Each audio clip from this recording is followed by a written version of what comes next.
Hey friends, if you wish to enable or disable website permissions in Microsoft Edge, then please watch this video on how we could help you further. So open Microsoft Edge, click on these three dots at the top right corner, select settings from the menu, go to this option here where it says site permissions and hit enter. Wait till it loads, go to site permissions, go to all site permissions, and then you can try changing it.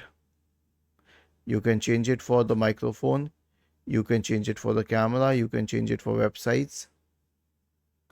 Okay, now let's say you wish to disable the camera, then you can disable the switch, and the same goes for location. Okay, so this is how you can change the site permissions for websites in Microsoft Edge. Was this helpful? If yes, then please subscribe to the channel.